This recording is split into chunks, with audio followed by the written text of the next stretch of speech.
Welcome back to Following Noadon, a Stormlight podcast. This week is episode 12. We will be doing chapters 40 through 43 of The Way of Kings. I have Andrew, Paul, and Eliot joining me for this week. Eliot, do you have 2 words for these chapters? I certainly do, and this time they are very different. I have journey and killer. Journey and killer. I thought your second word might be destination, but you said different. So journey and killer. And Paul, what are your 2 words? My 2 words, I was about to say the same thing. They are very different. My first word is unnecessary, and my second word is hopeful. Unnecessary, hopeful. Hopeful for very different reasons. Okay. Very different things going on, but journey and killer for Eliot. Okay, let's discuss these.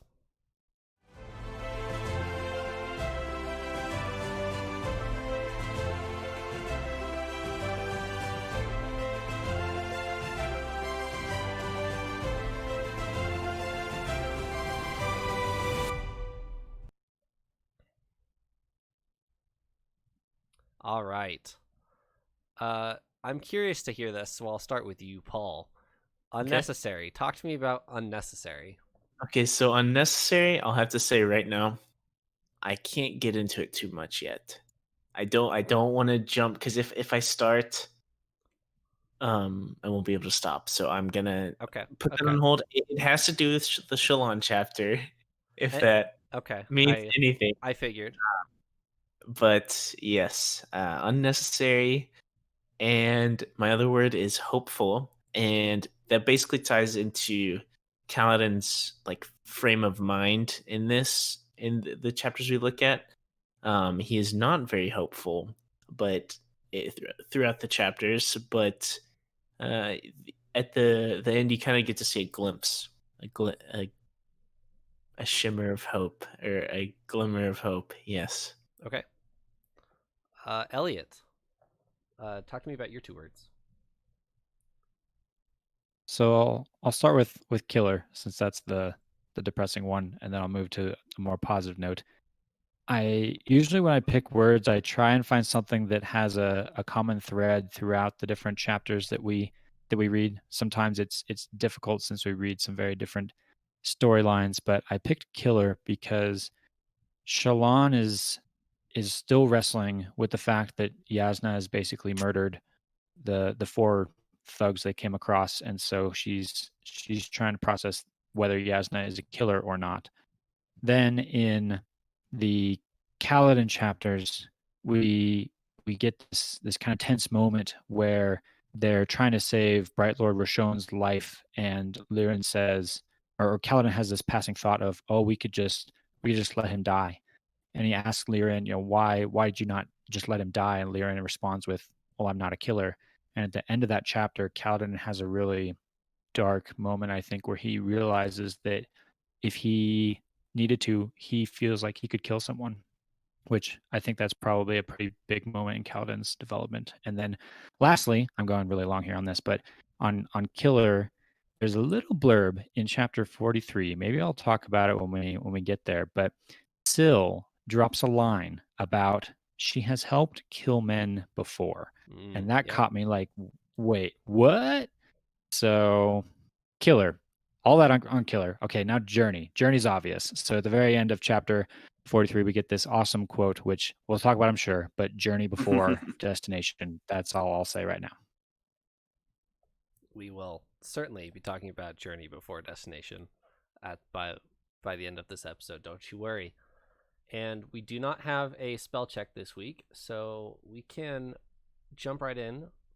Let's talk about chapter 40 and chapter 43 last, and so we can talk about the end of 43 last. Let's discuss this Kaladin Kaladin flashback chapter first, chapter 41. Yeah, I like prequel. That's solid. Can I start us off here? Yeah, go for it. So I wanted to, at the end of last episode on our podcast here, we were talking about how Liren has become slightly more humanized, in that adds to the depth of Kaladin's development. I think this chapter actually deepens that and makes it much more substantial. You see that Liren is much more capable of deep thought than originally thought. He's not just the surgeon who saves people, and that's where Kaladin learns his ideas. No, he struggles with things just like Kaladin does, and in fact, he and Kaladin actually butt heads pretty aggressively. And so that was one of my main takeaways from that whole chapter was Liren becomes very humanized, and you see him in a whole different light, even from the chapter before. So Okay. I wanna ask you about this specifically, Andrew, because you're a nurse, and nurses and doctors these days have to take the Hippocratic Oath, I believe it's called, and that ties into this chapter fairly well. That Liren has the life of Rashon in his hands. He could sever this artery by the flick of his wrist, and no one would know the difference because nobody else is there. And it wouldn't surprise anyone for Rashon to die from his wounds here. And all of Liren's problems, all of Liren's family's problems would be solved if Rashon would just conveniently die of his wounds, as would be reported. And he doesn't do this. And Eliot, as you touched on with one of your words, is that Kaladin discovers that he would have done that. Or he could have. Maybe not would have, but he finds it in himself that he could have done that if he needed to. And Andrew, talk to me about the importance of not being a killer when you're a nurse or a surgeon. Like, obviously, there's some very clear stuff here. Sounds pretty important. right, it really shows how deep Liren's convictions go. That this guy is aggressively oppressing his family, and he could take him out, but he doesn't. He, like he said, he sticks to his oaths. He even mentions that he considers it, but it's very it's very this it hit home. Like all healthcare professionals deal with this at some point. They're like, is it really worth putting all this energy and time into this person? But it brings around the humanity to show that Liren is capable of staying his hand and doing the right thing. He said at the end, he does what is right because it is right, and that is kind of a very powerful saying in my mind. I think Kaladin grows up a lot in this chapter here. Kaladin is defined by doing what is right because it's right. And I think that's because he sees that in his father, especially in this chapter. Andrew, I'm really glad to have you with us on this episode in particular, because this chapter 41, is a very medical chapter, if you will. And I was thinking of you as I read this and your medical background. I keyed in specifically on kind of the three laws that Liren talks about, his kind of logical progression of, if you have two people dying in front of you, who do you save?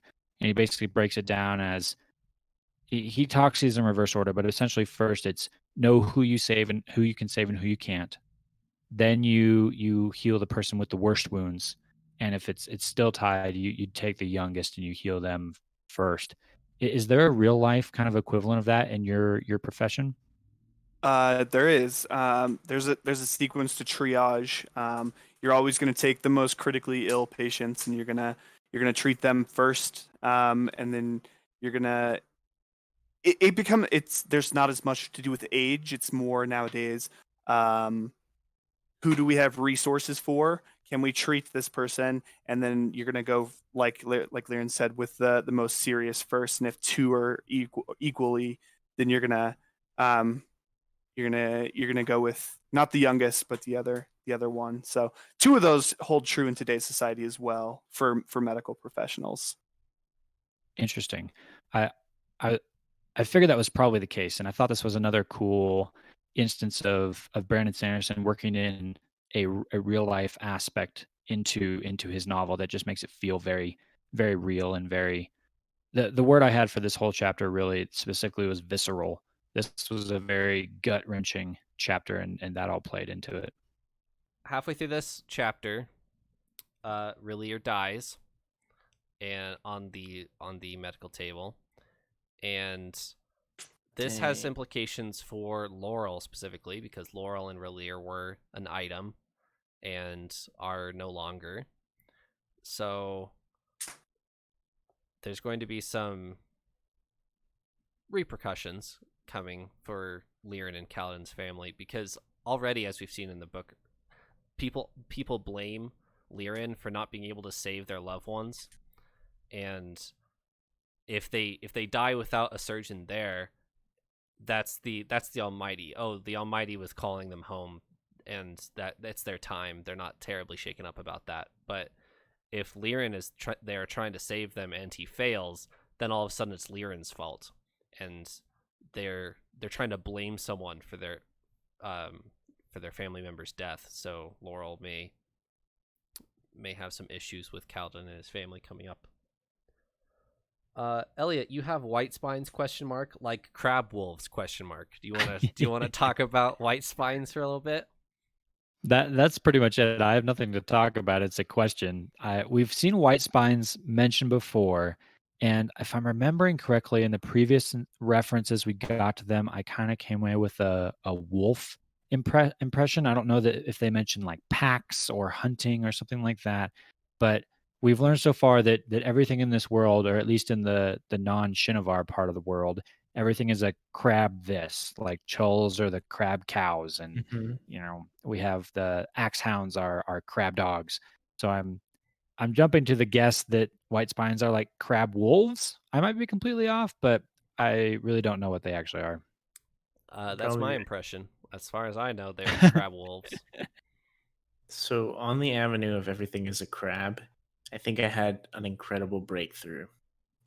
Okay. We mentioned in our last episode about, as far as we know, the easy answer is everything is a spren. Well, what if sprens are just crabs? Because everything is apparently just a crab as well. So, like, are there crab spren or are? I think spren are like crabs somehow. Okay. That's all I have. Sprenner crabs. We need There's to. definitely all I'm saying is there's a guaranteed as of now, Mr. Prediction here. There's a guaranteed correlation between crabs and spren. You know what? I need one of those rolly whiteboards and just have it like off to the side here. And whenever we get a new prediction, I'll just roll it in and write it Equals down. Yes. And crab. then just credit it with certain names. Yes, that's a good idea. You need to have one with yarn so you can connect Paul's line of All thought. the- Yes. yes, that's a great idea. I'm gonna get a board. I need a new background. I'm gonna get a board and I'm gonna get yarn and we're gonna connect crabs and spren. Are there crab spren, or are you just saying all spren are crabs? All spren are crabs, and since they make up Both. basically everything, therefore crabs are. That's why everything is crab, like because spren are like crabs, pretty much. All right, Andrew, I'm gonna need you to go get your cat and tell your cat Silfrena that she is a crab. Sorry, Sil, you're no longer a kitten. You are a crab. Yep. Fair. I'm sure there's crab cats too. We have crab dogs, so Gotta be. yeah, It's possible. very, very, yeah. Anything else on chapter 41 for you guys?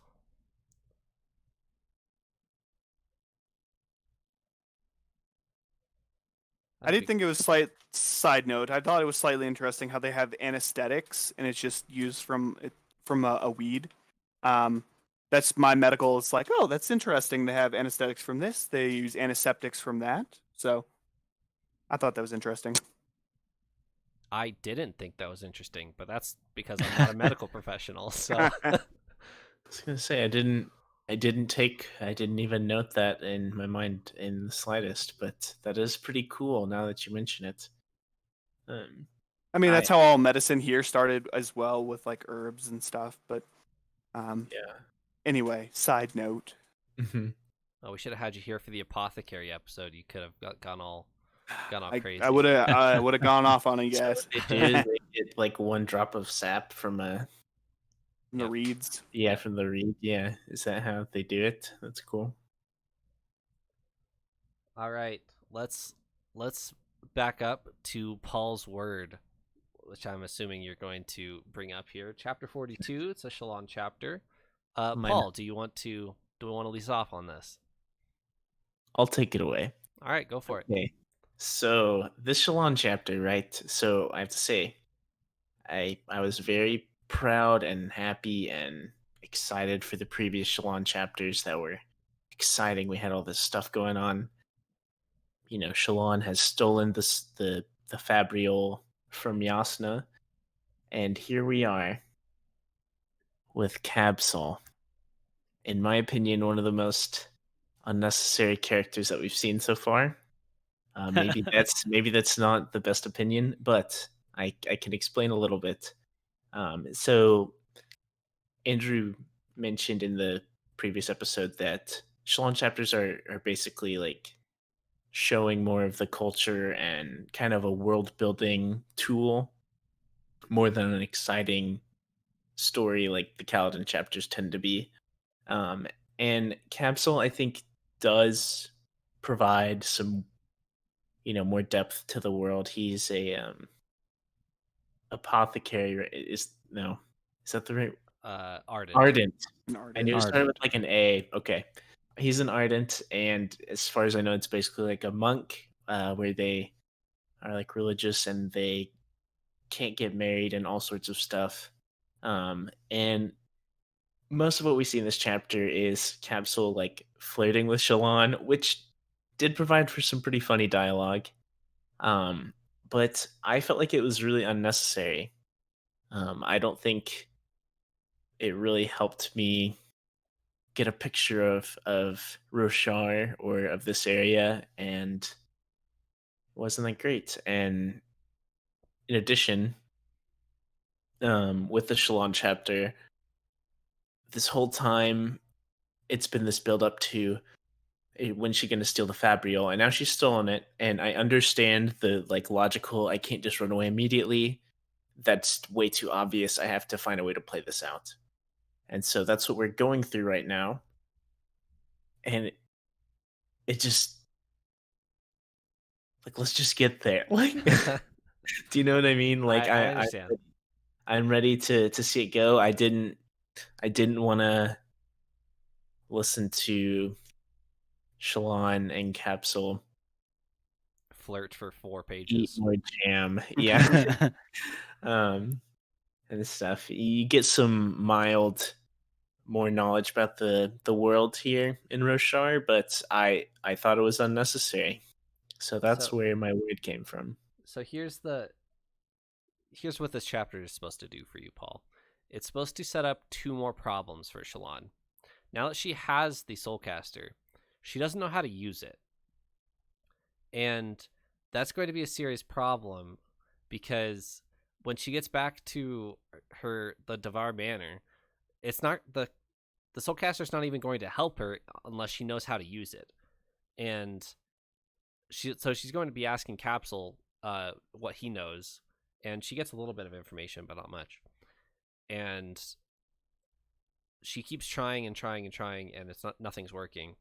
And then the second one is Kabsol is another excuse for her not to leave. She really doesn't want to leave. She's anxious that Yasna is going to find out about the Soulcaster right as she leaves. And if that happens, then she's implicated, even though she stole it 3 weeks ago at that point. And it's only that the fact that the Wind's Pleasure is coming into port next week that's actually forcing her to leave. She doesn't want to leave because Kabsol's there, because she doesn't actually want to go back to the Devar Manor, and she's she's trying to find excuses not to leave, and Kabsol's certainly one of them. I understand that it's not the most exciting, but that's why this chapter's here. I do get that. I just felt like compared to every other Shallan chapter, we learned very little. I feel that we already knew she didn't want to leave. She kind of wanted to stay, and it was always like a big thing she felt, and so I felt like it really didn't do that much in progressing that. But I do understand that point though. That was just my hot take. I definitely get where you're at, Paul. I didn't have nearly as many questions in this chapter. I don't know if I had any questions specifically coming out of this chapter. You're definitely right. We didn't learn as much here, so I don't know if I'd quite go as far as you to say unnecessary, but it definitely felt a little out of place.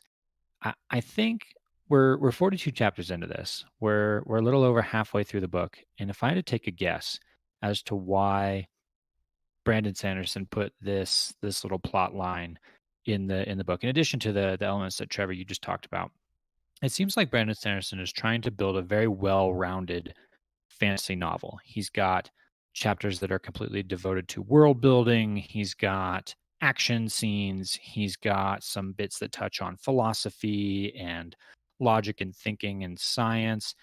I'm guessing he's trying to work in a romance element into the novel, and so that's why we get the lines that we have with Kabsol. Is he's trying to work in as many different kind of aspects of a novel as he can to just make it well-rounded and apply to as many readers as possible. So I think that's what he's trying to go with here, but I do think it does feel rather out of place from the other elements of the story. We go from the very visceral chapter right before this of watching Rillier die on the medical table to Kabsol and Shallan flirting for a couple of hours. It's a weird transition, but I think I know what he's trying to get at.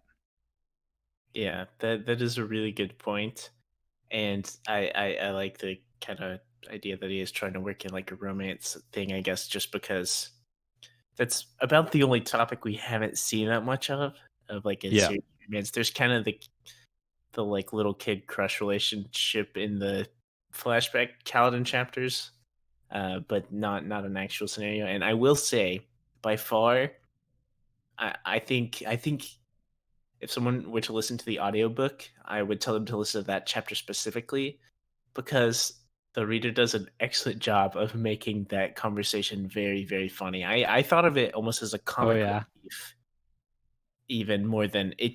At least listening to the audiobook, I didn't get a serious romance vibe.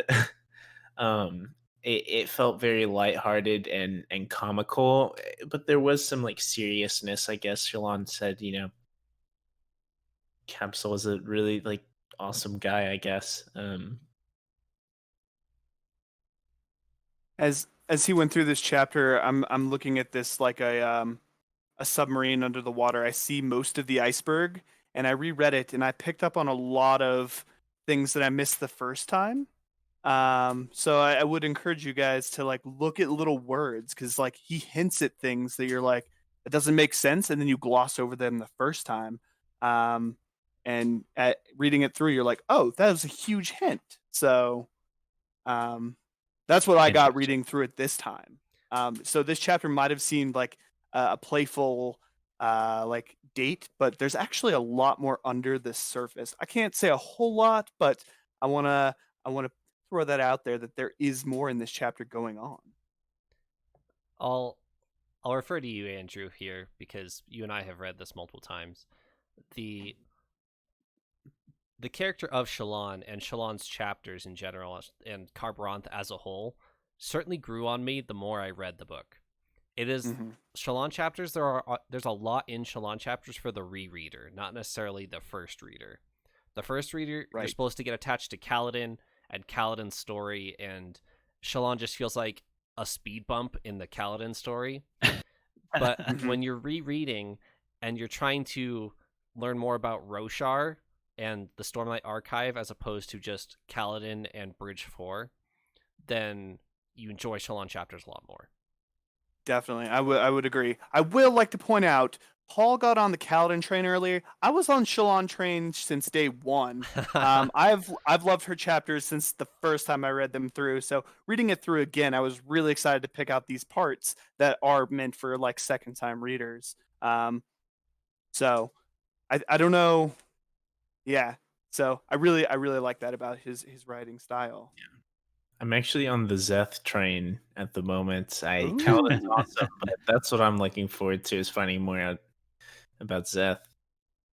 So I am glad to hear that the Shallan chapters do have a lot of reread value, and I can understand. I'm not saying if you like the Shallan chapters, then like they're just so boring. Like, how could you like the Shallan chapters? Like, I definitely see the good part, but I'll be completely honest.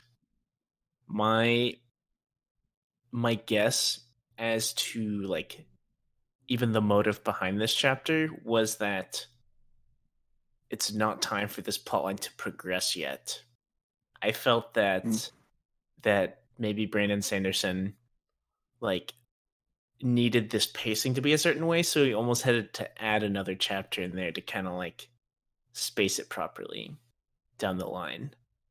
That was literally that would have been one of my guesses. Not that it's meaningless entirely. I did say it's unnecessary, which is a strong word to use, but um, that was kind of the impression I got. I just didn't think it was that important. So I was like, okay, well, it's just kind of a delay into what's going to happen in her storyline, which I'm really excited to see what goes on. But yeah, but I've gone on a lot about this Shallan chapter, but that was, I guess, the only thing. And I'm, you know,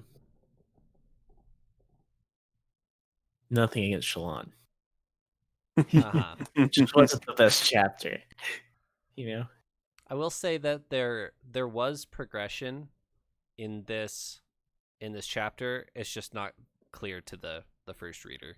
That, like what Mhm. Andrew was saying, there are tidbits in here that you can pick up from a rereader's perspective that are blatantly obvious to us, but it would be extremely hard to pick up on if you were a first reader. There was actually one thing in this chapter. I said earlier that I didn't have any questions on this chapter. That's not actually true. I found one that I did have. And that was before we got to the Kabsol part. We got the section of the chapter where Shallan is going through Yasna's notebooks. And we get to learn a little bit about what Yasna is studying. So I definitely not answers, but maybe some more clues. And I definitely noticed that the little excerpts that Shallan was reading out of the notebooks lined up almost exactly with the epigraphs that we've been seeing in this part 3 so far. So I think I'm willing to guess here that all the epigraphs in part 3 are going to be from Yasna's notes or from works that Yasna is studying, which we learn she's specifically studying Urithiru. Urithiru. Just think of it with a Y. Voidbringers. Yep. I gotta replace that one in my brain. Urithiru, Voidbringers, and there was another notebook. Now I don't remember what it was. It wasn't soul casting like she was looking for, but the two big ones I noted were Urithiru and Voidbringers specifically. So that She also appears to be what mentions- Yasna is looking for. She also mentions radiance in her notebook as well. Yes. That was the other one. So yeah, interesting.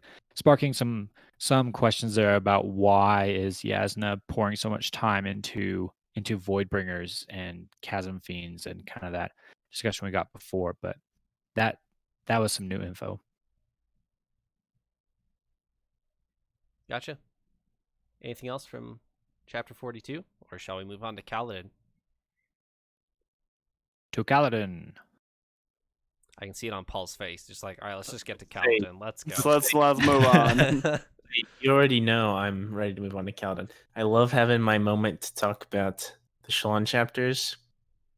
I feel like I play devil's advocate most of the time, but yes. All right, chapter 40 and chapter 43.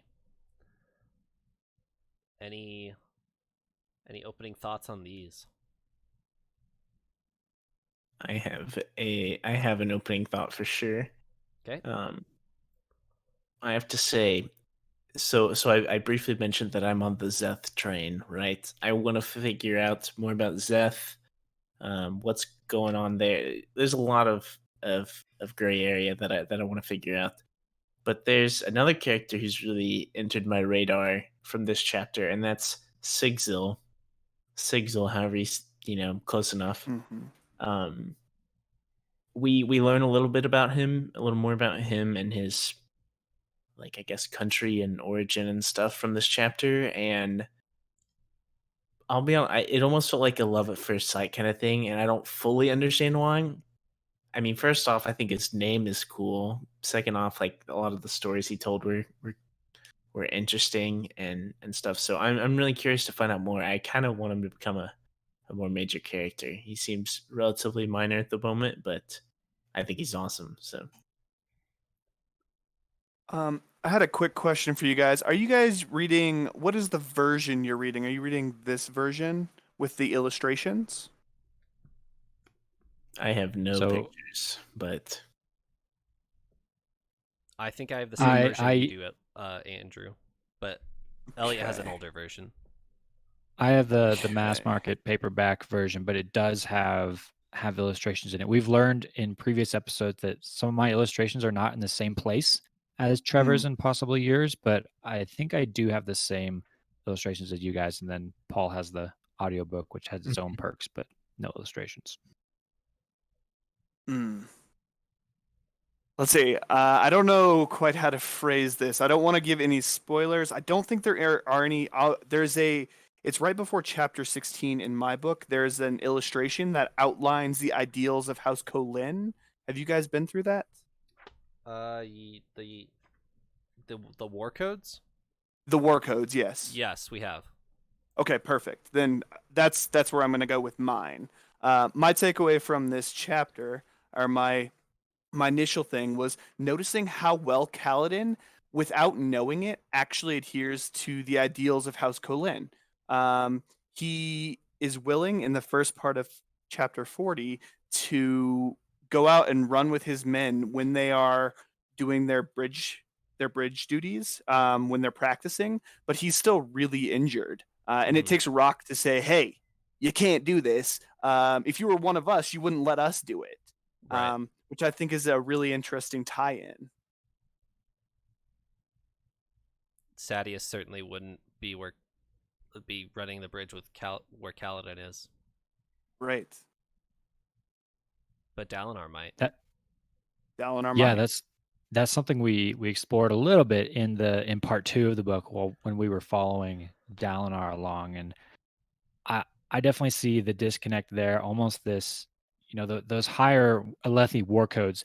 That's what the Light Eyes should be adhering to, at least in my opinion. You have Dalinar who's starting to follow them, but not really anybody else. But then here you have a lowly Dark Eyes who's actually portraying those values better than the Light Eyes above him.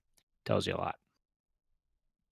I just found that really interesting. Rereading that, I picked that out, and I thought that was interesting to note. Something to get you guys to consider is Dalinar has expressed to Sadius that mankind has lost the ability to surge bind or use the powers of the Knights Radiant because they don't earn them anymore. And Kaladin is beginning to surge bind, as we've established. So could there be, so if you follow the war codes, whether you know it or not, in Kaladin's example, would that tie into learning how to use the powers of the Knights Radiant? Does Zeth follow the war codes? That's exactly where my brain was going with that as you were talking. You're making me think that maybe the ability to surge bind is bestowed upon, those that are worthy or something like that. But then I think of Zeth, And I don't know that, at least in his current state, he seems to fall under that category. We know that he's truthless, and he's done something in the past to become truthless. That doesn't seem to strike me as the most honorable. Although we've talked about Zeth and that he does have honor, but I don't know. Those two don't seem to line up for me. There's certainly a disjoint in there somewhere between Zeth and Kaladin.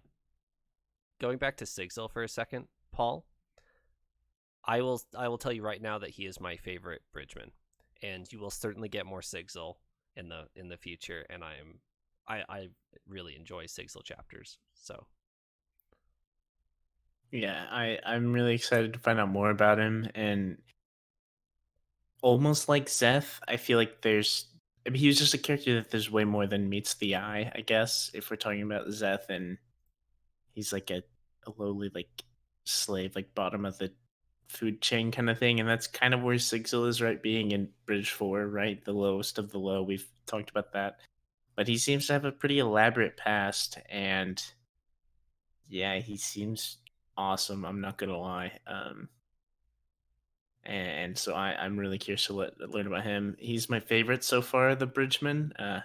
Next is probably Dunny. I think Dunny is cool, but um, Sigzil is awesome for more reasons than you know, and you will soon find out. So I'm happy to hear that. Very, very happy to hear that.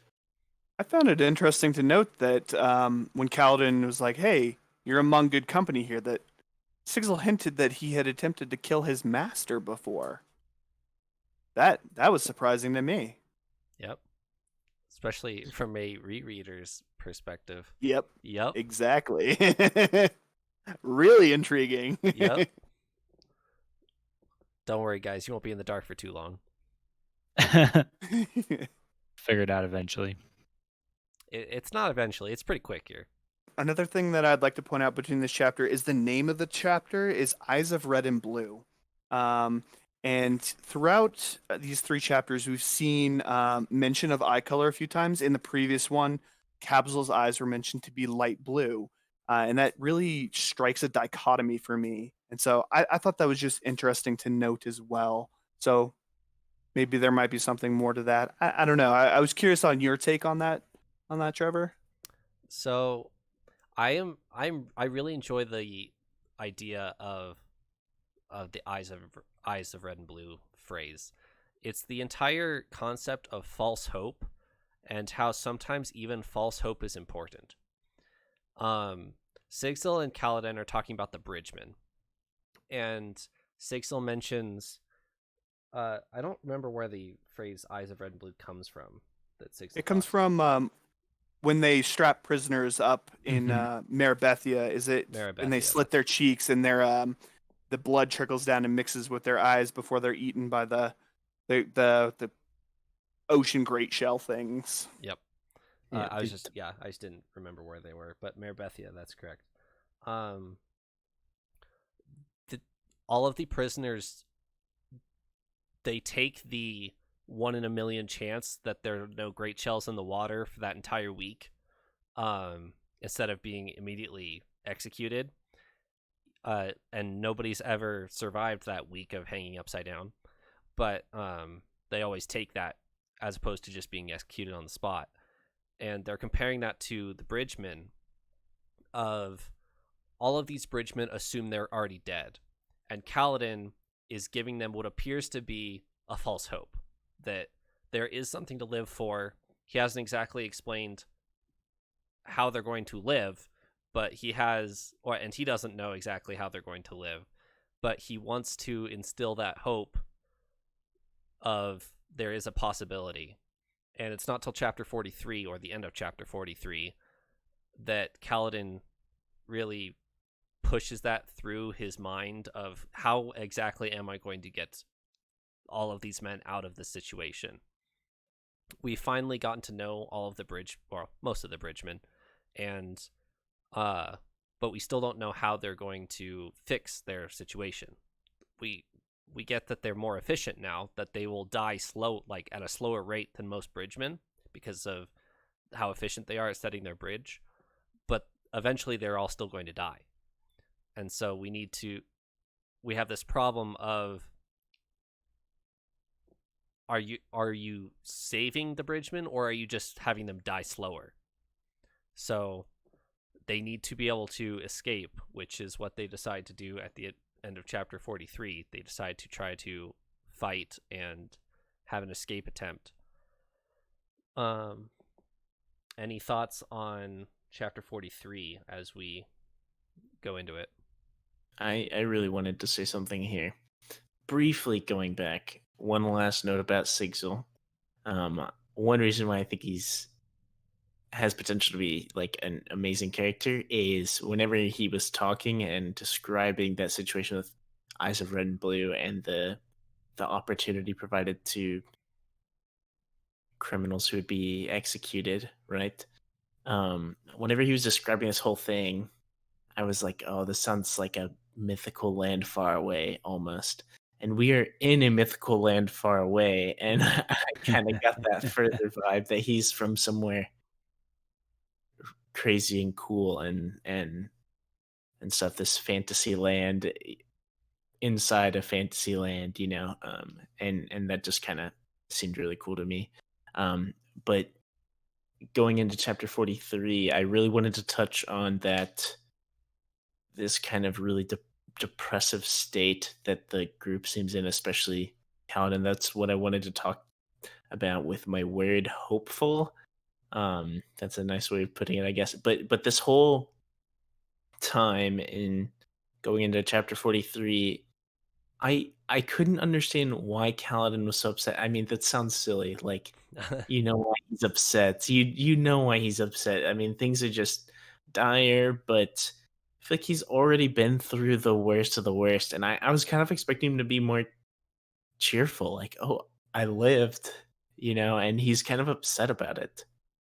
And it's not until the very end that kind of a hope begins to, there's kind of a new hope that arises, or he kind of gets that will to fight and reinvigorated, if that's a word. So here's the thing about depression, and as we've said multiple times on the podcast, that Kaladin struggles with depression, is it can lapse at any time for seemingly no reason.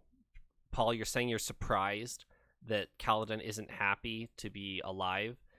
Kaladin in his mind sees no way out, and it spirals him back into this state of, there's no hope, sad boy hours, I'm going to go listen to NF now, that type of thing. And it's important at that time to have those people to pull you out of it. And in 43, it's Teft who does so. And Kaladin is kind of upset with Teft for trying to cheer him up. And this whole thing has been flipped, because at the beginning of getting to know the Bridgemen, it was Kaladin that was pulling all of the Bridgemen out and giving them a reason to live. And now when Kaladin's all depressed and saying in front of all the Bridgemen that they're all going to die, all of the Bridgemen are reminding Kaladin that, no, there are choices that we can make. And Kaladin's like, oh yeah, we could try to escape, which is what they tentatively tried to plan for. Mm-hmm. So it's really important to have that community group to pull you out of that. I think if it wasn't completely clear by now, this would be the nail in the coffin, that it is indeed some form of clinical depression that Kaladin is dealing with. He just came off of what should have been a triumph. He survived. He's kept his Bridgemen alive, but instead of that sending him on a high, it's actually done the opposite and sent him into a low. And I think we're starting to see a cycle with Kaladin. He goes on very emotional highs, followed by emotional lows and highs and lows. And I think that tells me more than anything that this is indeed not necessarily just a cynical outlook on life, but indeed a despair that he's battling with. He even almost personifies that that despair. He refers to it as the wretch. He thought he'd gotten rid of the wretch version of Kaladin, but turns out he didn't. That wretch is back. Hmm. All right. We end though. Yeah, go for it, Elliot. We're gonna say the same thing. We've done this a couple of times actually. You've started to transition into things that I was right about to, but in this one we don't end necessarily on that low. There is a glimpse of hope, and I like, Paul, that you chose hopeful and not despair as your word, because that is, we end with a little bit of an up, and that up all kind of revolves around this quote that we get, and it's kind of introed by Teft, but then finished by Sigsil, I want to say. Yeah. Mm-hmm. Turns out that this quote is a motto of the Knights Radiant, and Signal tells us that it's this: life before death, strength before weakness, journey before destination. And then they kind of talk about the journey part of it compared to the destination, and then Kaladin kind of wrestles with the life before death aspect of it. But I really loved that quote, and I picked journey as my word because of it, because I do totally resonate with that concept of we're all going to the same destination eventually. We're all going to die. What matters is what we do on the way there. What we do, that journey is more important than the actual destination. And I think that's an awesome concept. Aren't we introduced that phrase? I could be totally off. If so, correct me. Are we introduced to that phrase in chapter 40, but we find out that meaning in 43? Because if I remember correctly, that was like from a conversation with Sigzil about that. I could be far off. I But I thought this was the very first time we were seeing it from Teft. yeah, I think it is the first time I you've seen it. remember incorrectly. I remembered the conversations with Sigzil, and I thought there's some like kind of deep quote and deep moment, and I guess I was getting it intertwined with that in my head. It's kind of split up, the conversation itself. I think it is all in 43, but they kind of talk about it initially, and then Kaladin goes off on his own down one of the chasms and has a little, moment in the dark where he's wrestling with the wretch and himself, and then he kind of comes back after kind of processing that, and that's when we learn that he's decided to resist, that he's not going to give up, that they're going to try and escape, and that's where we end. So it's split up a little bit and spread out. I think that might be what you're thinking of, Paul. Mm-hmm. Yeah, it's almost like there's a graph of Kaladin's progression right now since I guess stringing up. It's been a very steep decline, and I feel like we're almost at that like point of inflection, like a math term for you, I Yep. guess, where it's like right when it's starting to turn up, and that's right where we end. Is all this stuff is happening, but and then it kind of ends, and so we have the little glimmer of hope for them, something to kind of hold on to and to fight for. So I really liked that. This quote, Agree. life before death, strength before weakness, journey before destination. It is not actually the strict first time we've seen it. It's the first time we've seen it in its entirety. However, back in a Dalinar chapter, Dalinar keeps hearing the words "unite them" in his head, especially right after he's had a vision in the high storms, and during one of them, during the bridge run on the Parshendi attack, when he gets nauseous, he hears a voice that says "life before death," and that's the only part of the quote that we hear at that point. But we have heard "life before death" before. Throw a slight bit of confusion into this. Shallan has also been hearing words. What are you? Who are you? Just want to throw that out there. I know it's completely different, but Mhm. I did note that in the Shallan chapter, and I brought it up because I have no idea what it means and where it's going. But yeah, there was that moment where Shallan heard a voice in her room, and I don't know, maybe she's just crazy. It's possible.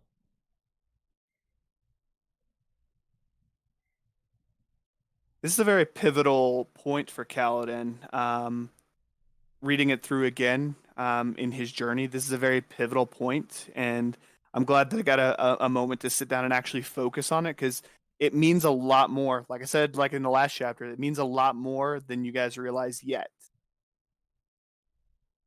He I'm has... I'm Go ahead. I'm chuckling a bit to hear you say that actually, because I've been saying that to myself probably 3 or 4 times so far in Kaladin's journey of, oh man, this has got to be a pivotal moment for Kaladin, or oh man, this has got to be a pivotal moment for Kaladin. So to hear you come in and say that, it's like, yeah, we've had a lot of those lately, but I'm curious to see where we're headed now if the second time reader is saying this is the moment. So I'm very curious now. Maybe a moment. Maybe that's a better way of phrasing it. Yeah. But I think he's just a sphere and just constantly spins. And like sometimes he's depresso mode, and sometimes he pivots towards saving everyone, and sometimes he's depresso mode. He's got a significant moment spot on the globe, and it spins pretty quick. And every time it comes around, you're like, It comes around. Yeah. whoa, every time. I also, reading through this again, I wanted to note how intense it is that Kaladin is willing to make friends with these guys.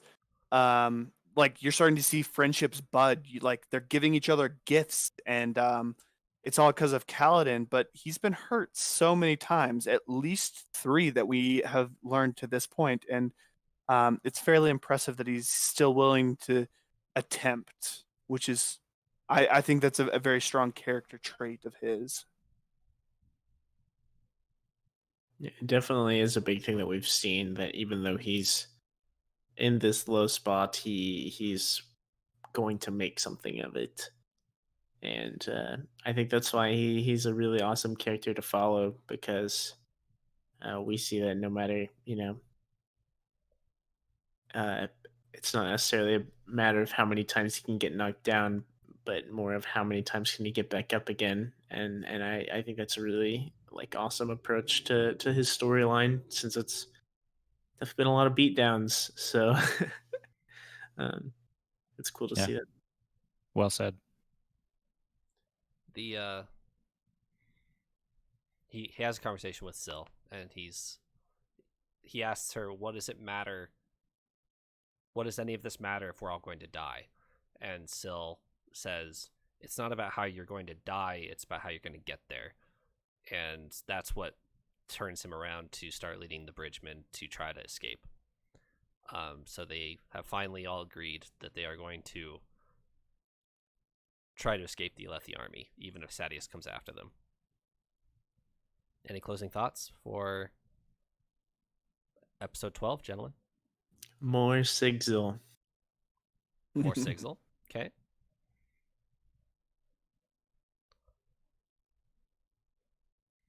I feel like I say this every time, but I want to know where Kaladin's going from here.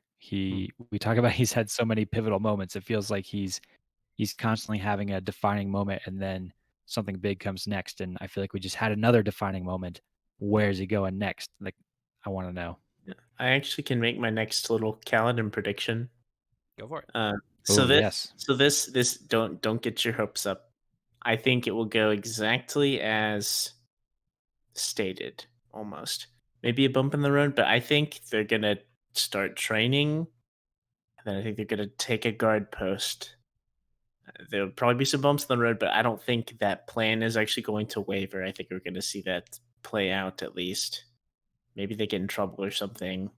I think it's going to kind of work. Maybe I think they'll like escape, or at least get really far. But I don't think it's going to like waver from that. I don't think there's going to be a wrench thrown into that. Personally, that's my guess. I'll I know. hop on the prediction train while we're here. I don't disagree with anything you're saying, Paul. I think that's probably a good one. I think in the near-ish future, we're gonna see the Dalinar storyline and the Kaladin storyline converge.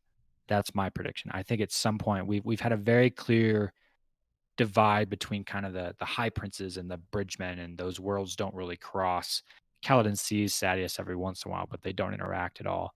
I think that barrier is going to get broken pretty soon, and Dalinar and the characters we're seeing in that line are going to start interacting with Kaladin and the story and the characters in his storyline, and it's going to be very interesting. That's something I really want to see. What I've been looking forward to the most is seeing if these storylines that we followed are gonna start Yep. coming together, like interacting amidst each other, and that's what I really want to see. I mentioned before I'm a huge Zeth fan, so I really want to see that with Zeth's storyline. But Yeah. like we mentioned about the Surge binding, kind of that'll be awkward potentially between Dalinar and Kaladin, and I feel confident that that will come into fruition at some point. So yeah, I would agree with that prediction for sure. With all of our special guests that we're having, and Trevor, of course, I like watching you guys' facial expressions while we make predictions. And Andrew, I have to commend you on your poker face. I'm not getting any reads out of you. You're smiling knowingly, but it's not betraying anything. So Trevor well was done. stuff away. I was gonna say Trevor does an excellent job of this every week. I watch him and I'm like, how does he not give this away? This is on point right there. If it helps your prediction at all, Elliot, we have 8 chapters left in part 3, and then part 4 is perspective of we're back to Dalinar and Kaladin.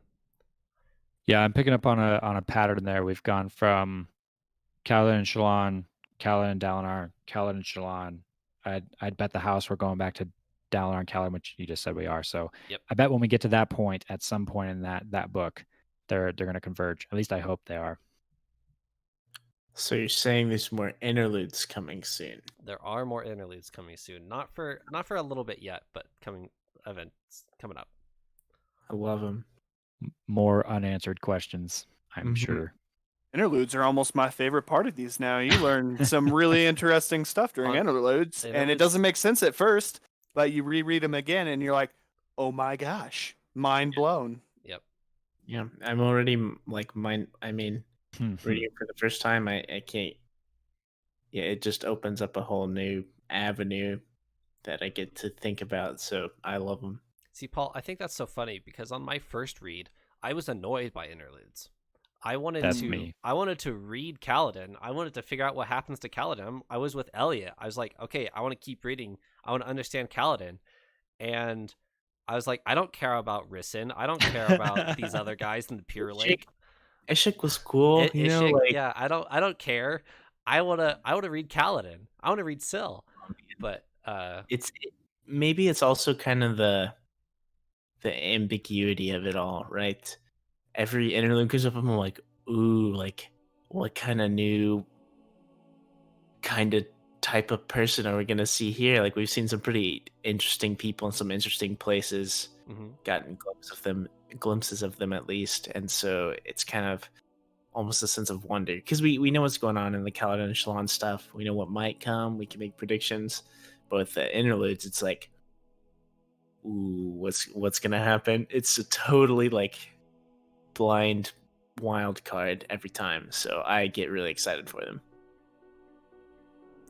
I want to see you next time we meet Paul with a string board behind you connecting different theories with yarn. Just I'm throwing it out there as a background. I'm throwing it out. Yeah, and I'll just have Spren and crabs like crabs pinned together. Yes, and Spren are crabs. Yes, no doubt. Yes, and everything, all of your predictions need to tie to either the Spren or the crabs sticky note. You can do that. Yep. Literally not a problem. All right. Well, we shall keep reading and rejoin next week. Thank you for joining me, Elliot, Paul, and Andrew. My pleasure. Stay safe. See you later.